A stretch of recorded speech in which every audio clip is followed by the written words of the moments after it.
time that Alaska's the center of the universe. It is, it was. Yeah. I thought Cody was. Well, I don't disagree with that either, but Terry will tell you Alaska. She's always on me about that, so. Yeah. Well, have a seat, gentlemen. Where to? All right. I don't know where Tim went. Tim went out somewhere. I don't know where he's He's located. close to our age, he's probably looking for a bathroom. Somewhere. I'll get this signed here in a minute, but just wanted to visit with all of you. Thank you for coming in and getting this done. I appreciate No, this. we just see you, Dave. I looked on the, Come on in, Tim. hi, Matt, nice to see you. Here you go. There. Thank you. You can have that chair right there and I'll sit on the end. I was noting on the proclamation that we have 2,000 ham operators in the state. It seems significant to me. It surprised me it was that many. For the size of the state, it is significant. Very active for the most part. Yeah. I think the only other state that has fewer is Vermont. Is that right? Yeah. It's us and Vermont. Or the South few. Dakota's in there also. South Dakota's really close, but yeah, so. How does the worldwide internet, is that detracted? Because I know people used to communicate internationally with ham radios. Is that still active? Still does. We still do. We get on and we talk all over the world different times of the day and year. With this proclamation that you're going to sign, I think from this weekend, there'll be hams from all over the world wide trying to visit with each other. We go out and set up emergency setups out in the sticks somewhere. We're going out west of town, set up a temporary antenna, and folks all over the world. And then it's the busiest weekend in the world for amateur radio. Is that right? It is the hottest spot. If there was some kind of a meter to measure activity, it would be right at the top. You know, it prepares us for emergencies. That's what it's all about. Exactly. Go out and, you know, we've been, hams have served Katrina. I was in that. Is that right? Yeah, and when it come down, the only thing that actually worked for 8 days, I was in Meridian at the time, was ham radios. All the police radios went down, all landlines, all cell phones, everything. All radio stations. They got one up and running after a few days, and having a broadcast looking for diesel fuel for ambulances with people have heart trying to get them to the hospital. And like I said, the only thing that worked literally was ham. And if you needed the authorities for anything, you couldn't get them, because I almost got held up right in the middle of Lowe's. They just opened up cash for everything. And everybody knew that.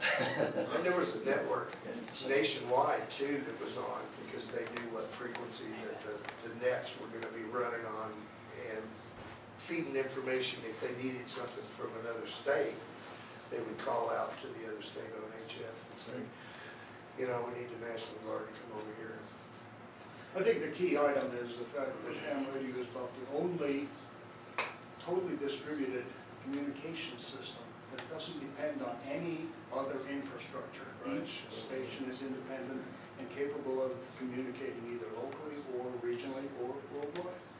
Well, I do remember when New Orleans was hit with that hurricane, that I was U.S. Attorney at the time, and we had a briefing from the U.S. Attorney a month or so after that happened. And of course, in that role of U.S. Attorney, we also work on national security issues and everything else. But the briefing was fascinating, because that was his message. He said the first thing that's going to go wrong that stops everything else is you lose all communication. He said about for the ham radio operators, they couldn't contact. Just basically, they couldn't get hold of DOJ. They couldn't get hold of each other. They couldn't get hold of the Marshal Service, the FBI. And that's what made it all the worst, was the fact that, whether you're sick, whatever, there's, the only way you could reach anybody was ham radio. Of course, that's how I notified my family that we were still okay, by getting on there and getting somebody out of the state, out of the area. But they were relieved to hear from him. Oh, yeah, my sister in Pennsylvania was about to leave and drive down to New Orleans. Well, I was in Meridian, Mississippi, but she, I guess in all the excitement, figured I was down there somewhere. But, you know, and I drove for roadway and we took supplies down there and that on our own, you know, company supplied the truck and the fuel, Walmart's supplied like water and that. But you know what, after driving around down there for almost 1,000 miles, it was only 185 down there, we wind up bringing it all back. Nobody knew what to do with it, they needed it, but Right. That was a coordination effort that couldn't get It failed. started because of the economies. How do you all communicate or work with local law enforcement or Wyoming Homeland Security? Do we reach out to you all so we know if something happens? The biggest link is a subset of the ham where people who are really interested and enthused about public safety, public service communications. Work typically with the county emergency management agency and then the state emergency operations center. In fact, we had some hams down at the state DOC here. Fremont County, a couple Yeah. weeks ago. Yeah. Oh, Floods. They helped serve with the communications. I did Fremont and Lusk. You were in on that, Yeah, weren't you? both Fremont and Lusk. And the Lusk floods were also activated for that. So there are a number of people who just volunteer their time and effort and their equipment to position themselves under the direction of the agencies to be able to serve. Well, we're grateful for that. It's a good piece of ham radio, and the fellows that do that, I think, deserve a real commendation.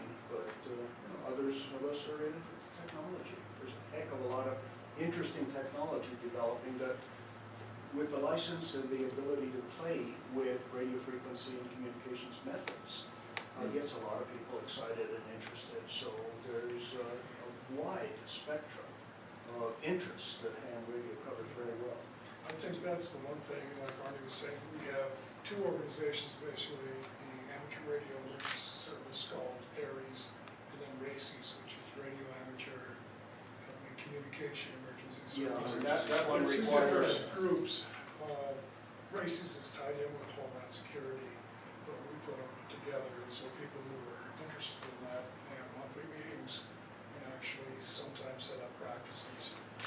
Communication, we have the Sky One network that calls in on, and then every morning, National Weather Service. and every morning they call in and stuff like that as a practice in case something does happen. Right. That your equipment is working and things of that sort. And as Arnie was saying, ham radio, your question was about how has the internet affected it. Well, ham radio is so vast because you can have a little, be an emergency service. Or if you just want to get on and just talk to every country in the world, I mean, some people have done that. They just and of course focus it's on that. linked to the internet now, so you can have a handheld radio and literally talk to somebody in England, France, Right. or anywhere else where they have what's called a node, a access point for ham radio to the internet. What about the countries like, say, North Korea that may not want their citizens to? They're not terribly active. I mean, they can't, there's no way the government can stop, I mean, unless they find it right, but I mean, the signal itself is. There's been a case where a group of hams went in, thought they had permission to go into North Korea and set up a station and broadcast out. But they didn't get the right people bribed or something. And the next thing they knew, they got kicked out. But that's about the only way, because I don't know of any, There's not been any. I don't know of any licensed amateur in North Korea. What about remind me again how the signal works in terms of if you're in a deep valleys in the middle of Wyoming, can you still get out? Depends on the frequency. Frequency. And where The radio, and that's where the hams have a lot of flexibility because we have authorized frequencies all up and down the spectrum. We've got frequencies authorized that are just above the AM radio broadcast band. And we've got frequencies that go right up into the microwaves. And so you try to choose the right frequency for the application that you're trying to solve. A lot of stuff is being done with a repeater system where you have a hilltop station receives and retransmits somebody's signal. So that makes the portable handheld equipment very valuable because you might be able to get into that deep valley, and if there's a repeater within range, you might get there. You might not. You might have to use a lower frequency thing that just kind of broadcasts widely. But there's methods and techniques for setting up antennas that basically use the reflective capability of the ionosphere just above you to cover 200-300 miles around you. Yeah. So, I'm sorry, go ahead. yeah, so there's lots and lots of techniques because we have the flexibility of a wide number of assignments up and down the frequency spectrum, because different groups of frequencies, different ranges of frequencies operate with completely different characteristics. Up at the very high microwave, very high frequencies, it gets almost optical, line of sight communications, you've probably heard of. Right. Whereas the HF things, like broadcast AM radio, back in the old days when we had AM radios, So we you know, at night you turn it on and there was New Orleans, there's Chicago, everybody's coming in. And we've got a frequency assignment just next to those. So those same techniques that make their signals carry very well. How about cloud cover? Does it help or hinder? Almost no effect, other than at the very high microwave end where the moisture in the clouds itself becomes an absorber. But no, You need sunspots. sunspots are, Sunspots. yeah. For your high frequency, which is high frequency, because the more sunspots you have, the more sun activity you have, the more radiation the sun's putting out, and it activates the ionosphere, and that helps your signal bounce Bounces around off of the and ionosphere. stuff like that. Whereas when we talk about local with repeaters, that's line of sight, but they're different frequencies. And see the ionosphere and the conditions in the atmosphere, depending on your frequency, reacts differently. For example, we take a high frequent, for our repeaters, they go in a straight line, but when they go into the ionosphere, they just keep on going. Whereas if you have a lower frequency, it can actually activate with the ions and then bounce back down to the earth. And it goes around the earth now, so. And so that's where you get, and so it depends on what type of communication you want. And there's a lot of science behind watching that solar Yeah. forecast to know, if conditions are gonna be good or if they're not. So NOAA puts out solar predictions, and we can actually tell if the bands are gonna be okay or if they're not gonna be okay for a specific application. The other thing, back to the, talk about the internet, was one of the things is that with the internet, as Arnie was saying, that also connects you. But with the young kids coming in, they find that they can use their computers. Because everybody's got a computer and all that. Well, my favorite mode of communication is through a computer. All I do is point and click on a screen. And basically, you can talk to people around the world by exchanging where you're located at and a signal report, but the computer does it for you. And then, so you've got people that will design these programs. It's really interesting. So does that still go through a hand? Yeah. What they do is they create an audio code that is transmitted. The computer creates the audio code, makes it audio, and you can hear it. Through the sound card on your computer, hooks up to your radio, and And the interesting thing is, like the mode that I use, the guy that invented it, John Taylor, is a Nobel physics winner out of Princeton, and he developed it just because he likes moon bounce and stuff like that. And that's still another mode that you can get into with ham radios, bounce your signal off the moon and talk to people.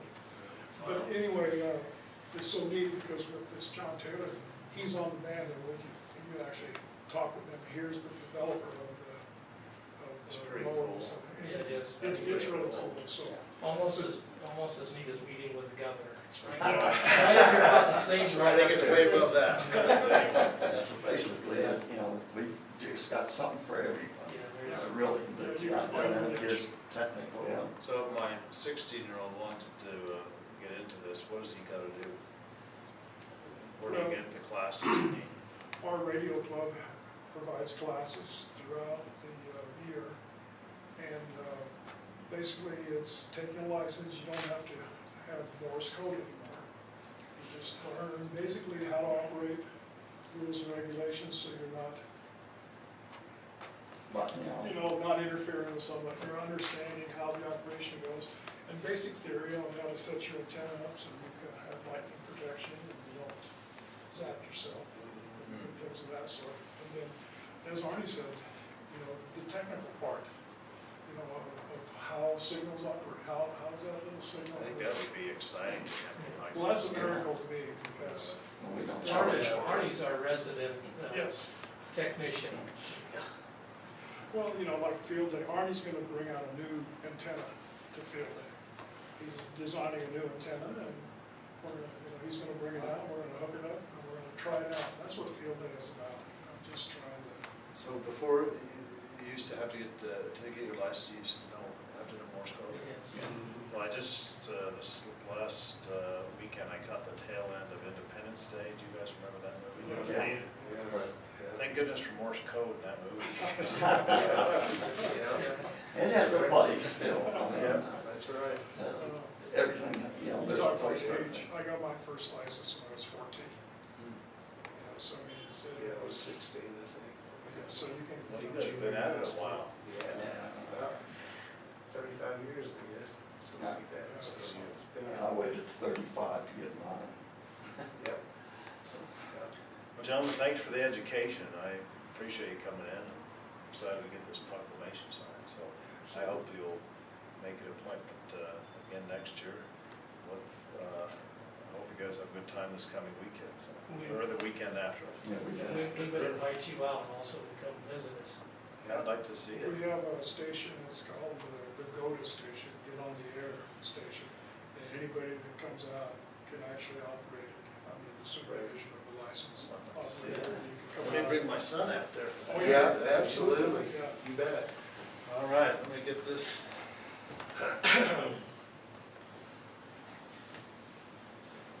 This may seem more formal than it needs to be, but we changed this. When we moved into the mortuary, showing that the legislature does have a sense of humor. Yeah. We had just a table here, but we couldn't fit larger groups, so we moved it to this configuration. Gentlemen, again, thanks for the time and the education. Governor's Proclamation. Whereas Wyoming Amateur Radio operators work with federal, state, and local emergency service organizations to provide emergency radio communications during severe weather, natural disasters, and power outages. And whereas Wyoming is home to more than 2,000 radio amateurs, and whereas Wyoming recognizes and appreciates the diligence of those hams who also serve as weather spotters in the Sky Warn program of the U.S. Government Weather Bureau, and whereas Wyoming radio amateurs generously donate time and equipment to provide communication support to local service clubs and organizations, Frontier Day parades, didn't know that one, and charities. And whereas Wyoming radio amateurs continue to improve their communication skills by operating the 24-hour emergency simulation known as Field Day on June 25th, 26th, 2016. Now therefore, I, Matthew H. Mead, Governor of the State of Wyoming, do hereby proclaim June 20th through 26th, 2016 as Amateur Radio Week in Wyoming. Gentlemen, congratulations, and I just want to thank you and have you pass on our thanks for what you do, and the floods are a good example of the help, so thank you very much for that. And here is your proclamation. Who gets this? You're all pointing at each Tom, he's other. the PR man. Yeah, he's I'll take the, it. Thank you very much, I appreciate it. There's the There's sign. the sign pen. Thank you very much, I appreciate that. Thanks for your time today. Appreciate it. Thanks. Appreciate what you guys do. Thank you. Sure, you bet. Thank you very much for the time. Appreciate it. Thank you. Thank you. You bet. Thank you. Yeah, thank you. Thank you, gentlemen. Thank you. You guys want to get a group photo out front on this nice day? Oh, yeah. Sure, you bet. That'd be perfect. We'll go out this way and get that done.